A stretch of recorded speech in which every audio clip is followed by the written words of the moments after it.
Exercise से weight loss नहीं होता है प्रवीण। ये जो विमेन क्रैश डाइट्स में जाती है, परपेचुअली ये लोग बहुत गुस्सा होती है, बिकॉज ब्रेन को ये पसंद नहीं है। जब आप एक्सरसाइज करोगे आप अच्छा सोओगे। How to strike a right balance कि हम लोग अपने काम में, अपने खाने में, अपनी फिजिकल वर्कआउट में और अपने इमोशनल हेल्थ में एक बैलेंस स्ट्राइक करें। दलाई लामा ने बोला कि sleep is the best meditation. उनके दिमाग में सबसे ज्यादा स्ट्रेस है सेक्सुअल हेल्थ का। Brilliant brilliant brilliant question Praveen, thank you. आपने ये क्वेश्चन पूछा तो सही मुझे। अगर आपकी सेक्स लाइफ पुअर है तो इसका डायरेक्ट इम्पैक्ट आपके मेंटल हेल्थ के ऊपर होगा। प्रशांत, आपने विमेन्स की बात करी कि women must go to gym, मगर आजकल ये ट्रेंड है, सोशल मीडिया इस चीज़ को बहुत ज़्यादा बेच रहा है कि डाइटिशियंस अपने डाइट चार्ट बेच रहे हैं और बोल रहे हैं कि एक हफ्ते ये वाला डाइट फॉलो करिए, एक हफ्ते में 4 किलो वजन घटा लीजिए। तो ज़्यादातर जो महिलाएं हैं इस देश की जो कि फिटनेस की तरफ जाना चाहती हैं, वो डाइट चार्ट में ही फंसी रह जा रही हैं। 10 दिन का डाइट चार्ट, 15 दिन का डाइट चार्ट, उसमें गारंटीड बोल रहे हैं कि 4 किलो वजन घटाएंगे, 5 किलो वजन घटाएंगे। तो जिमिंग की तरफ, एक्सरसाइजिंग की तरफ का ऑल्टरनेटिव ये डाइट चार्ट दे रहे हैं। तो how do you see diets versus gym and exercising? Okay, objective define करना होगा। अगर वो विमेन का ऑब्जेक्टिव है वेट लॉस, तो एक्सरसाइज से वेट लॉस नहीं होता है प्रवीण। अच्छा, हमने जब मेटाबॉलिज्म की बात की थी, एनर्जी एक्सपेंडिचर की बात की थी कि आपको कुछ भी करने के लिए एनर्जी की जरूरत पड़ती है। इसको हम बोलते हैं total daily energy expenditure, right hand side of the equation. Okay, 60% आपको एनर्जी स्पेंड होती है सिर्फ जिंदा रहने के लिए, आपके हार्ट को बीट करने के लिए, लंग्स के लिए, किडनी के लिए, लिवर के लिए, सिर्फ जिंदा रहने के लिए। अगर आप सिर्फ बेड में सोए हुए भी हो तो 60% आपकी एनर्जी लगेगी to just stay alive, to keep the lights on. इसको हम लोग रेस्टिंग मेटाबॉलिक रेट बोलते हैं, ठीक है। इसके बाद जो हमने फिजिकल मूवमेंट की बात की, ये कंट्रीब्यूट करेगा 15 से 20% फॉर योर एनर्जी यूज। अभी मैं और आप बात कर रहे हैं, हमारे हैंड्स मूव कर रहे हैं, बहुत जिनको फिजेटिंग की आदत है, आपको वॉशरूम जाना है, वो जो नॉर्मल फिजिकल मूवमेंट करते हो, that contributes about 20% of your total daily energy expenditure. Okay. 60 जिंदा रहने के लिए, 20 इधर। जो आप खाना खाते हो ना, उसके डाइजेशन के लिए भी एनर्जी की जरूरत पड़ती है, वो होता है 15 से 20%।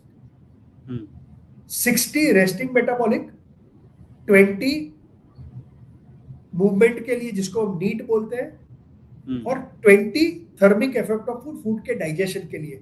तो 60-20-20 तो एक्सरसाइज कहाँ गया? तो exercise does not result in weight loss. Okay, weight loss अगर उनको करना है तो एक ही प्रिंसिपल है, उनको कम खाना होगा। ओके, तो इसमें दो रूल्स है प्रवीण जो हमने बात की। अगर आप बहुत ड्रामेटिक वेट लॉस चाहते हो तो आपको बहुत ड्रामेटिक रिडक्शन इन कैलोरीज करनी पड़ेगी। तो से प्रवीण चाहता है कि 15 दिन में मेरा 4 से 5 किलो वेट लॉस हो, तो अगर आज आप 3000 कैलोरीज खा रहे हो तो आपको 1500 कैलोरीज खानी पड़ेगी। टेक्निकली, मैथमेटिकली इजी है, प्रैक्टिकली बहुत डिफिकल्ट हो जाता है। इसीलिए ये जो विमेन क्रैश डाइट्स में जाती है, परपेचुअली ये लोग बहुत गुस्सा होती है, उनका मूड स्विंग्स होता है। क्यों? बिकॉज ब्रेन को ये पसंद नहीं है। तो इसमें दो चीज होती है प्रवीण।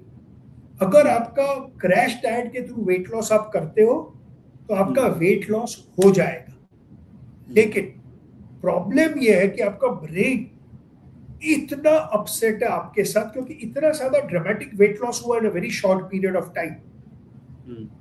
विद इन 15-20 डेज और विद इन 1 मंथ वो आपको भूखा, इतना ज्यादा भूखा दिलाएगा कि आपका मैसिव वेट गेन हो जाएगा।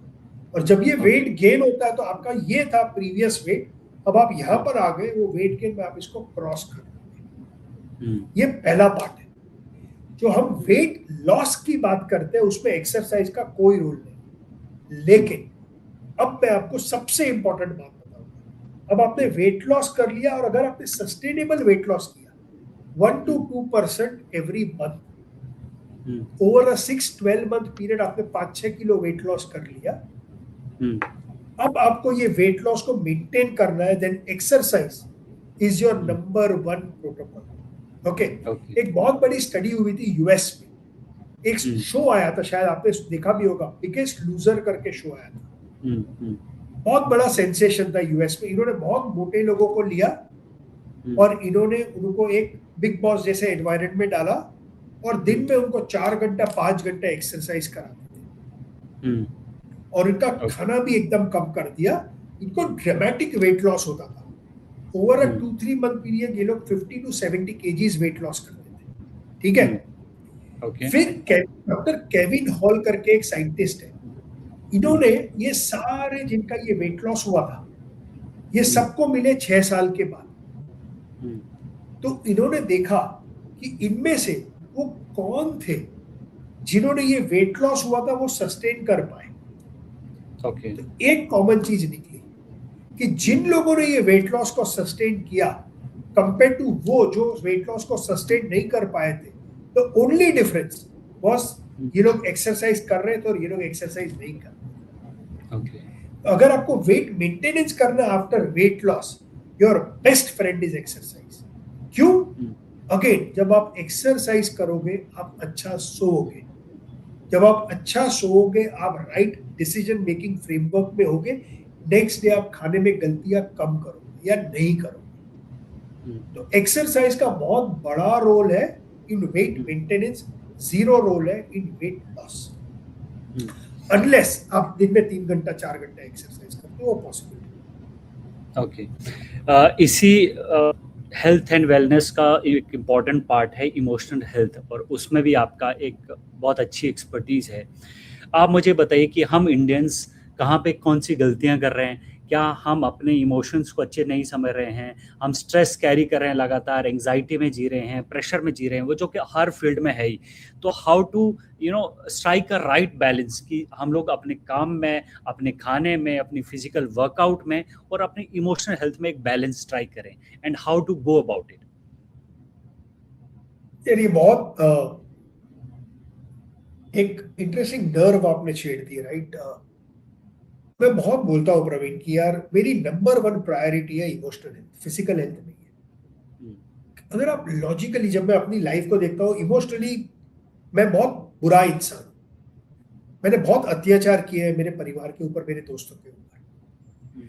जब मैं अपनी उस ग्रोथ जर्नी में था, मेरे लिए मेरा ईगो बहुत बड़ा था। It was all about me, my self and I. और जब आप अपने आप से नाखुश होते हो ना, जब आप खुद अंदर से मिजरेबल फील करते हो ना, हम लोग इतने वाहियात कम्युनिटी है इंसान कि हम लोग हमारे अगल बगल के लोग जो हमसे बहुत प्यार करते हैं, हम उनकी लाइफ मिजरेबल बना देते हैं। मैंने अपने लाइफ में देखा, जब मैं मिजरेबल होता हूं, मैं मेरे इन एंड अराउंड मेरे जितनी भी फैमिली है, फ्रेंड्स है, जिसको मैं बहुत बहुत बहुत प्यार करता हूं, मैं उनकी लाइफ मिजरेबल बना देता हूं। अब दोनों तरफ से मेरा प्रॉब्लम है। एक तो मैं मिजरेबल हूं, जो मैं जिनको इतना प्यार करता हूं मैंने उनकी लाइफ मिजरेबल की। एक हमें रियलाइजेशन तो हो गया कि हमने गलती की, तो अब बुरा भी लगता है। तो एक तो आप मिजरेबल थे, ऊपर से और बुरा लग रहा है। मतलब इसकी फिजियोलॉजिकल रेमिफिकेशंस बॉडी के अंदर में क्या है? आप कॉन्स्टेंटली स्ट्रेस में हो। किसी को वर्क का स्ट्रेस है, किसी को रिलेशनशिप का स्ट्रेस है, किसी को बिहेवियर का स्ट्रेस है, किसी को फाइनेंशियल स्टेबिलिटी का स्ट्रेस है। Modern life is full of stress, right. जब आप स्ट्रेस में होते हो, इसकी एक बहुत ब्रिलियंट किताब मैंने पढ़ी थी, why zebras don't get ulcers, Robert Sapolsky की किताब है। ये स्ट्रेस के वर्ल्ड के बहुत बड़े दिग्गज साइंटिस्ट हैं। वो बोलते थे कि अगर आप पुराने जमाने में चले जाओगे 1000, 2000, 3000 साल पहले, तब उनके लाइफ में स्ट्रेस का मतलब क्या था? खाना नहीं होना, राइट, भूखे मरेंगे। तो वो कॉन्स्टेंटली लुकआउट करते थे खाने की खोज में। जब वो खाने की खोज में हमारे पूर्वज जाते थे और सामने से एक से शेर आ गया फॉर एग्जाम्पल, स्ट्रेस। क्यों स्ट्रेस? क्योंकि अगर मैं यहां से नहीं भागा तो ये लायन या ये टाइगर मुझे खा लेगा, मैं मर जाऊंगा, मेरे बच्चे भूखे मरेंगे। तो उसके पास एक ही चॉइस था उस टाइम में, मुझे यहाँ से भागना है, तो आपका बॉडी का रिस्पॉन्स टू दैट थ्रेट और that stress at that point of time was give प्रशांत और हमारे पूर्वज इतनी ज्यादा एनर्जी दो कि वो बहुत तेज गति से भागे, राइट? तो हमारे ब्रेन में सबसे पहले एड्रेनालिन की मात्रा बढ़ जाती थी। एड्रेनालिन का बढ़ना मतलब आप सडनली एकदम एकदम फोकस्ड हो जाते हो। मतलब आप कभी कभी वॉक करते हो, रास्ते में से अचानक से गाड़ी आ गई, आप कैसे शिवर हो जाते हो एकदम, मतलब एड्रेनालिन का हिट, फोकस कर भाग यहाँ से। तो सबसे पहले एड्रेनालिन आता है, वो 3-4 सेकंड रहता है, आपको अलर्ट कर देता है। फिर कॉर्टिजोल टेक ओवर करता है। कॉर्टिजोल पूरे बॉडी में एक ही सिग्नल करता है, भाई जल्दी एनर्जी, ज्यादा एनर्जी बढ़ा। तो ये एनर्जी आपके हर सेल में जाती कैसे है? ब्लड के थ्रू। ब्लड को पंप कौन करता है? आपका हार्ट। तो उसको बहुत फोर्स से ब्लड भेजना, बहुत जल्दी से एनर्जी देनी है। तो ब्लड के अंदर में जो ब्लड फ्लो आता है उसकी वेसल्स नैरो हो जाती है कि वो फोर्स से ब्लड आए। फिर आपका हार्ट बहुत जल्दी से पंप करता है, इसीलिए जब आप स्ट्रेस में होते हो आपकी हार्ट रेट बढ़ जाती है। आप ऑफिस लेट पहुंचे इंपॉर्टेंट मीटिंग के लिए, बहुत इंपॉर्टेंट मीटिंग थी, आप एक बार अपने हार्ट पे हाथ रखना, आप देखोगे आपकी हार्ट रेट बीट हो रही बहुत फास्ट। स्ट्रेस। फिर आपके ब्लड को, इसको बहुत वॉल्यूम में इस ब्लड को पहुंचाना है, क्योंकि आपको ऑक्सीजन वॉल्यूम में चाहिए। एनर्जी के लिए आपको न्यूट्रिएंट चाहिए और ऑक्सीजन चाहिए। तो ब्लड से, आपके हार्ट से जो ब्लड वेसल निकल रही है वो ब्रॉडन हो जाती है, ब्लड प्रेशर बढ़ जाता है। आपका बॉडी बोलता है मुझे एनर्जी वेस्ट नहीं करनी है, ये शेर से भागता है। तो आपकी इम्यूनिटी, आपका डाइजेशन, आपका ग्रोथ, आपका रिप्रोडक्शन, ये सारा फंक्शन स्टॉप हो जाता है, स्टॉप हो जाता है। आपके बॉडी में जितना भी स्टोर्ड फैट था वो ब्लड वेसल में सप्लाई होता है। क्यों? क्योंकि फैट से आप एनर्जी बना सकते हो। तो आपके ब्लड में जो ट्राइग्लिसराइड लेवल्स है वो बढ़ते हैं, वो अपने आप नहीं ट्रैवल कर सकते। फैट ब्लड में नहीं ट्रैवल कर सकते। फैट को ट्रैवल करने के लिए एक टैक्सी की जरूरत पड़ती है। तो टैक्सी का नाम है लिपोप्रोटीन, और वो अकेला ट्रैवल नहीं करता है, उसके साथ कोलेस्ट्रॉल ट्रैवल करता है, जिसको हम एलडीएल कोलेस्ट्रॉल बोलते हैं। एलडीएल का लास्ट है लिपोप्रोटीन। तो जब आपका ब्लड में ये ट्राइग्लिसराइड या फैट्स बढ़ते हैं तो आपके एलडीएल कोलेस्ट्रॉल के पार्टिकल्स भी बढ़ जाते हैं, क्योंकि उसको ट्रैवल, ये एक्स्ट्रा फैट को वहां लेके जाना है। अब आप थोड़ा जूम आउट करो, आपका हार्ट ओवरवर्क कर रहा है, ब्लड प्रेशर बढ़ गया, एलडीएल कोलेस्ट्रॉल बढ़ गया, ट्राइग्लिसराइड्स लेवल बढ़ गए, पूरे बॉडी जो आपको बॉडी को सपोर्ट करती थी उसके सारे फंक्शन रुक गए। कितना डिवास्टेटिंग है आपके हार्ट के लिए, सारा प्रेशर आपका हार्ट ले रहा है। उस टाइम में ये सारी एक्सेस एनर्जी आपका बॉडी यूज कर लेता था वो लायन से भागने के लिए। एक बार वो भाग गया, सब कंट्रोल में।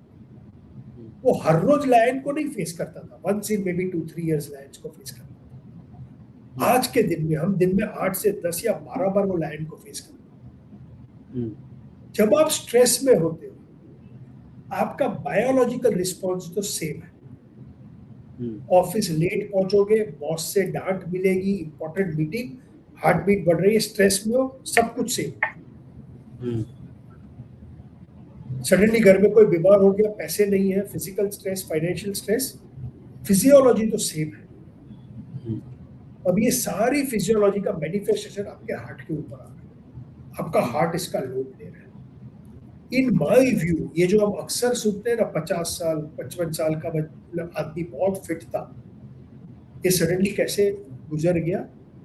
मेरा ये मानना है स्ट्रेस का बड़ा रोल रहा, क्योंकि जितनी ज्यादा स्ट्रेस की इवेंट्स उतना ज्यादा लोड। बट रिमार्केबल चीज स्ट्रेस के ऊपर ये है कि स्ट्रेस इज इंटरनल। दो इंडिविजुअल है, सेम मीटिंग है बॉस के साथ, दोनों लेट है। एक ने बोला यार अब लेट है तो है, मैं स्ट्रेस करने से जल्दी तो नहीं पहुंचने वाला, I will prepare my self कि मेरी गलती थी। बॉस बोलेगा सुन, मैंने स्ट्रेस को आने ही नहीं दिया। दूसरा बता रहे लेट पहुंचा, बॉस चिल्लाएगा, मेरे बोनस के ऊपर इम्पैक्ट होगा, पैसे नहीं बनेंगे, बीवी चिल्लाएगी। इतने सारे चीज हमने ऑलरेडी हमारे माइंड को फीड करना शुरू कर दिया। एक ने स्ट्रेस के साथ डील किया, दूसरे ने डील नहीं किया। स्ट्रेस को आप नहीं चेंज कर पाएंगे। आप स्ट्रेस को कैसे डील कर सकते हैं? जब हम स्ट्रेस की बात करते हैं साइंस में, हम एक्टिव रिकवरी प्रोटोकॉल्स की बात करते हैं। एक्टिव रिकवरी प्रोटोकॉल का सबसे बड़ा प्रोटोकॉल है 7 से 9 घंटा सोना। अगर आप सोओगे तो ऑटोमेटिकली आपकी ability to deal with stress बढ़ जाएगी। बहुत डिफिकल्ट है अगर आप 7 से 8 घंटा सोए तो स्ट्रेस ना हो। दलाई लामा ने बोला था कि sleep is the best meditation. अब बोलते हो ना स्ट्रेस में तो मेडिटेट करो। एक्टिव प्रोटोकॉल एवरी डे जब आप ऑफिस से घर जाते हो, आई डोंट नो आप फिजिकली एक्सप्रेस करते हो अपना प्यार की नहीं, बट अगर आप अपनी वाइफ को लव करते हो एक टाइट हग दो। टच में वो मैजिक है। अब अपने बच्चों को प्यार करते हो, बच्चों को टाइटली गले लगाओ, ऑटोमेटिक आपका स्ट्रेस कम होता है। गर्म पानी से नहाओ या ठंडे पानी से नहाओ, स्ट्रेस कम हो जाए। तो स्ट्रेस को डील करने के काफी तरीके हैं, सबके अलग अलग है। बहुत जन म्यूजिक सुनते हैं, उनका स्ट्रेस कम हो जाता है। मैं जब नेचर में वॉक लेता हूँ, मैं बीच के करीब रहता हूँ बॉम्बे में, जूहू में, तो मैं एवरी सिंगल डे, स्ट्रेस हूँ या नहीं हूँ, एवरी सिंगल डे, क्योंकि बीच मेरे घर से 15 मिनट की दूरी पे है, मैं बीच को देखता हूँ, मेरे सारे स्ट्रेस चले जाए। बहुत जनों को लाफिंग, बट बेली से लाफ कीजिए, रियल लाफ, आपकी स्ट्रेस कम हो जाएगी। इंडिया में और एक नुस्खा है स्ट्रेस से डील करने का, गॉसिप करो, बिचिंग करो। आइडिया नहीं है, जब आप गॉसिप बिचिंग करो कितना बड़ा स्ट्रेस रिलीव है। जब आप वो कॉर्नर में जाके अपने बॉस की बिचिंग करते हो या अरे इसका किसके साथ चक्कर चल रहा है। सबसे इम्पोर्टेंट जो आज के मतलब यूथ में जो मिडिल एज लोग हैं, उनके दिमाग में सबसे ज़्यादा स्ट्रेस है सेक्सुअल हेल्थ का, लो टेस्टोस्टेरोन का। और ये एक ऐसी चीज़ है जो अक्सर लोग डिस्कस नहीं करते हैं। अक्सर लोग इसका कोई वो एक क्योर नहीं ढूंढते हैं और ये सोच के बैठ जाते हैं कि एज के साथ तो ये होना ही है। आपके हिसाब से इसको कैसे देखा जाए और कहाँ पे अलार्म बेल बजनी चाहिए और इसके क्या आगे प्रिवेंटिव और क्या ऐसे क्योर के मेजर हो सकते हैं जो कि एक इंसान अगर उसको अडॉप्ट करे तो थोड़ा सा बेटर सेक्सुअल हेल्थ हो सकती है, बेटर मेंटल हेल्थ हो सकती है। Brilliant question Praveen, thank you. आपने ये क्वेश्चन पूछा तो सही। मुझे सबसे इंपॉर्टेंट, मुझे सबसे अच्छी चीज लगी, आपने वर्ड यूज किया सेक्सुअल हेल्थ। मैं सबको बोलना चाहूंगा कि आपका सेक्स, आपकी सेक्स लाइफ, आपकी क्वालिटी और क्वांटिटी ऑफ सेक्स दोनों are directly connected to your health. कोई दो राय नहीं है इसमें, ठीक है। सबसे इंपॉर्टेंट कनेक्शन है आपके मेंटल हेल्थ के साथ। अगर आपकी सेक्स लाइफ पुअर है तो इसका डायरेक्ट इंपैक्ट आपके मेंटल हेल्थ के ऊपर होगा। दूसरा, अगर आपकी सेक्स लाइफ पुअर है तो आपके लाइफ में स्ट्रेस भी होगा, आप सोएंगे भी नहीं ठीक से। वो लोग जिनकी सेक्स लाइफ है, उनकी क्वालिटी ऑफ सेक्स खराब होती है, वो लोग कम सोते हैं। हमने इतनी बड़ी बातें की कि जब आप कम सोते हो उसके इम्प्लीकेशन ऑन योर हेल्थ क्या है। ओके, सो जब हम सेक्स की बात करते हैं, सबसे पहले समझना है कि मेन की सेक्सुअल हेल्थ और विमेन की सेक्सुअल हेल्थ अलग है।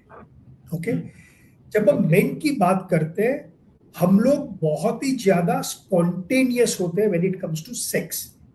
मतलब आप घर पे हो, एग्जांपल दे रहा हूं, आपकी वाइफ ने या आपके पार्टनर ने कोई ऐसे कपड़े पहने हैं जिसको देख के आप एक्साइट हो गए, स्पॉन्टेनियस आपको मन करेगा सेक्स करने का।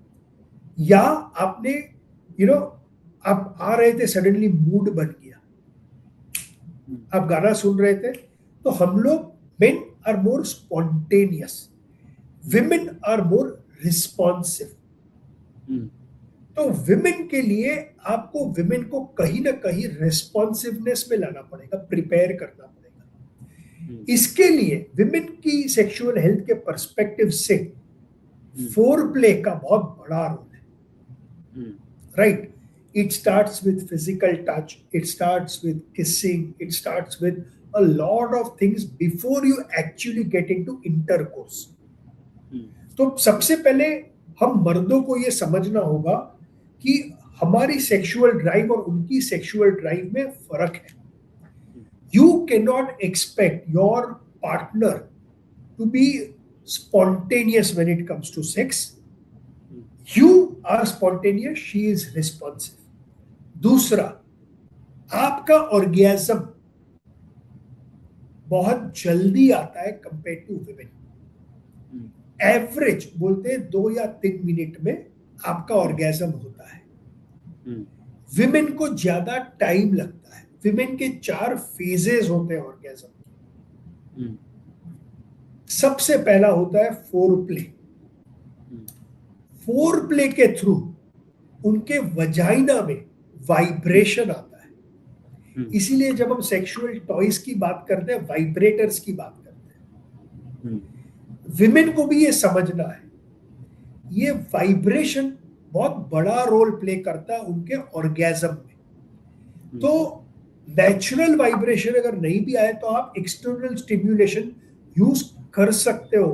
Vibrators are not only made for masturbation for women, they are also made to excite the woman, which we men should also know.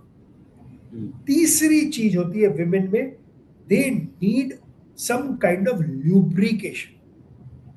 Women के वजाइना के अंदर में स्वेट ग्लैंड्स होते हैं जो लिक्विड देते हैं, जिससे उनके वजाइना में मॉइस्चराइजेशन का इफेक्ट होता है, जो हम बोलते हैं are you wet. This wetness is not just an indication of you penetrating the person. This is also an indication of how aroused she is. इसमें भी आपके पास 2 चॉइस है. अगर आपने एक्सटेंडेड फोरप्ले किया तो वाइब्रेशन भी मिलेगा और आपको वेटनेस भी मिलेगी. अगर नहीं किया तो आप आजकल मार्केट में बहुत सारे आपको क्रीम्स वगैरह मिलते हैं जो आप यूज कर सकते हो to get the woman wet, and many day women भी कर सकते हैं.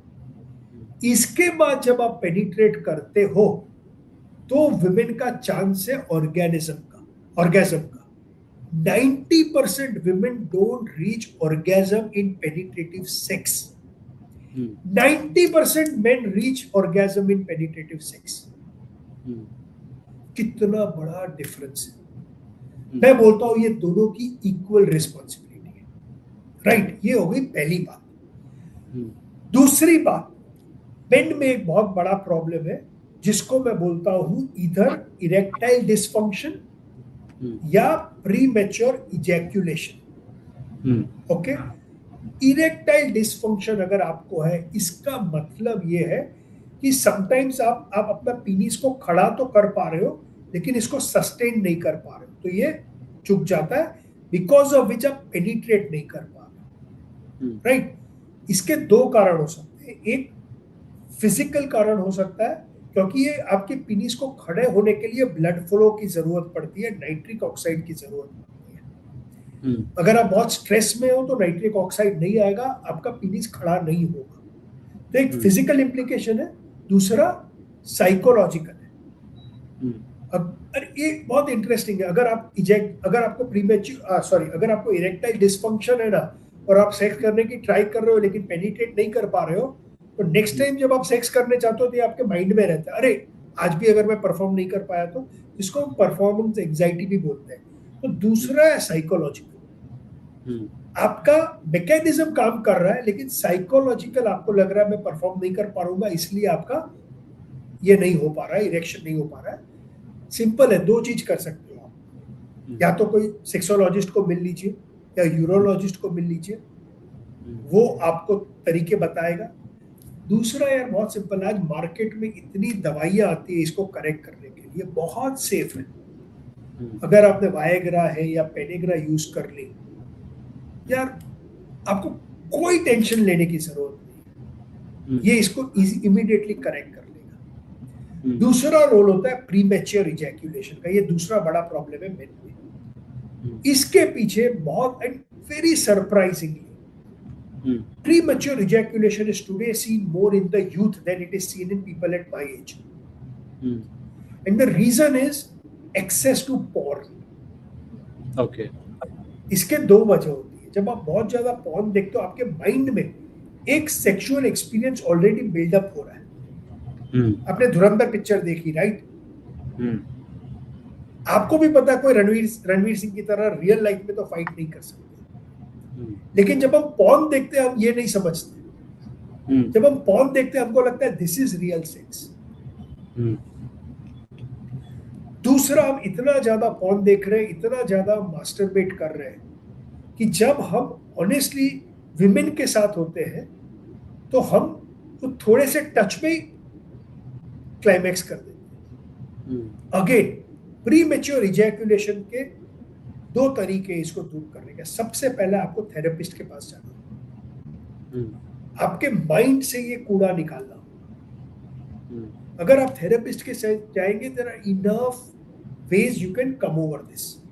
लेकिन अगर फिजिकल कोई प्रॉब्लम है तो आपका डॉक्टर इसको फिजिकली करेक्ट कर देगा. एंड बहुत सारे मेडिकेशंस भी है, फिजिकल इंटरवेंशंस भी है, सर्जरी भी है जिसके थ्रू आप इसको करेक्ट कर सकते हैं. बट इम्पोर्टेंट ये है प्रवीण, ये रिकॉग्नाइज करना. ये रिकॉग्नाइज करना कि मैं एज अ मैन अपनी सेक्सुअल लाइफ से सेटिस्फाइड नहीं हूँ, या मैं एज अ वुमन मेरी सेक्सुअल लाइफ से सेटिस्फाइड नहीं हूँ. पहले रिकॉग्नाइज करना है, फिर कम्युनिकेट करना है बिटवीन पार्टनर्स, फिर ट्रायल एंड एरर करना है. बट इसके लिए इंपॉर्टेंट है हम एज अ सोसाइटी सेक्स को इतना टैबू ना समझे एज अ टॉपिक. तो थोड़ा सा कल्चरल इश्यू भी है, तो थोड़ा टाइम लगेगा. But as I said, awareness शुरू हो गई है. आई एम वेरी हैप्पी, मेरे को पॉडकास्ट में ये क्वेश्चन पूछा गया. सो अवेयरनेस शुरू हो गई है. एक बार अवेयरनेस होती है ना, कंपाउंडिंग की तरह ये भी बढ़ेगा. ठीक है. मेरा लास्ट सवाल है. मैं ये जानना चाहता हूँ कि दुनिया की कौन से देश की कौन सी पॉपुलेशन है जो सबसे ज़्यादा हेल्दीएस्ट है इन एवरी टर्म. और जब मैंने ये बात गूगल करी तो मेरे सामने मोनाको, सैन मरीनो, हांगकांग और जापान के 4 एग्जाम्पल आए. तो मैं आपसे पूछना चाहता हूँ कि क्या चीज़ें हैं जो वर्ल्ड की हेल्दीएस्ट पॉपुलेशन में कॉमन चीज़ें हैं और जो इंडियंस में मिसिंग है या सब कॉन्टिनेंट के लोगों में मिसिंग है. इसी पे हम लोग इस पॉडकास्ट को एंड करेंगे. डॉक्टर डैन ब्यूटनर ने एक ब्यूटीफुल वर्ड कॉइन किया है, ब्लू जोन्स बोल के. बहुत फेमस है. सीएनएन में रिपोर्टर थे शायद, और उन्होंने ये डिस्कवर किया कि वर्ल्ड के ऐसे कौन से रीजन्स है which is the highest percentage of people living over 100, जिसको हम सेंटिनेरियंस बोलते हैं. तो ऐसे उनको वर्ल्ड में 5 जोन्स मिले. इटली में मिला, जापान में मिला, ग्रीस में मिला. तो वो वहां जाके उन्होंने स्टडी की कि इनकी लाइफस्टाइल ऐसी क्या थी. उन्होंने बोला कि ये सब तो नेचुरल गिफ्ट मिल गई थी इनको, लेकिन मॉडर्न डे में एक मैन मेड ब्लू जोन बनाया, वो है सिंगापुर. ठीक है. जब इसके पीछे इन्होंने डबल क्लिक किया तो बहुत रिमार्केबल चीज आपको पता चलेगी. आप रिवाइंड करके अपना पूरा एपिसोड देख लीजिए, इसी की हमने बात की. ओके. तो उन्होंने देखा सबसे पहले कि ये जो पॉपुलेशन थी वो स्लीप को प्रायोरिटी देती थी. ओके. नंबर 1. दूसरा, इनकी लाइफ में नेचुरली फिजिकल मूवमेंट बहुत ज्यादा थी. तो ये लोग घर के काम इवन लेटर इन लाइफ 80, 85, 90 साल की उम्र में ये लोग घर के काम करते थे. अगर आप मेन हो तो आप गार्डनिंग करते थे, आप आज भी जाते थे मार्केट से ग्रोसरी लेके आते थे. अगर आप विमेन थे तो आज भी आप खाना बनाते थे. वो दूसरी चीज इन्होंने देखी. तीसरी चीज इन्होंने देखी कि वो लोग ज्यादातर घर का खाना खाते थे, और घर के खाने में भी ज्यादातर ये लोग, वो लोग इसको बोलते थे Mediterranean diet, but basically vegetarian खाना खाते थे विथ लिटिल फिश. वो लोग बहुत ज्यादा रेड मीट नहीं खाते थे, बट लार्जली इनकी डाइट वेजिटेरियंस थी. मेडिटेरियन इसलिए बोलते हैं बिकॉज वहां के पॉपुलेशन में वो डाइट उन्होंने मेडिटेरियन बोल के, but it is very similar to अपना इंडियन का वेजिटेरियन डाइट. तो बहुत सारे सब्जियां, बहुत चना, लेंटिल्स, राजमा, बहुत वो ऑलिव ऑयल बहुत पीते थे, उनका ऑलिव ऑयल अपना किए, राइट। तो उनका जो डाइट था वो बहुत ही ज्यादा होममेड था, घर में बना हुआ था।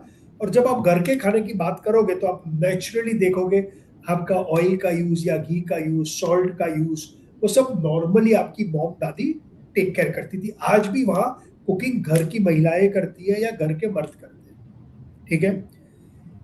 तीसरा, वो लोग कम्युनिटी में बहुत बिलीव करते थे। कम्युनिटी का मतलब या तो अपनी फैमिली के साथ टाइम स्पेंड करना या अपने फ्रेंड्स के साथ टाइम स्पेंड करना।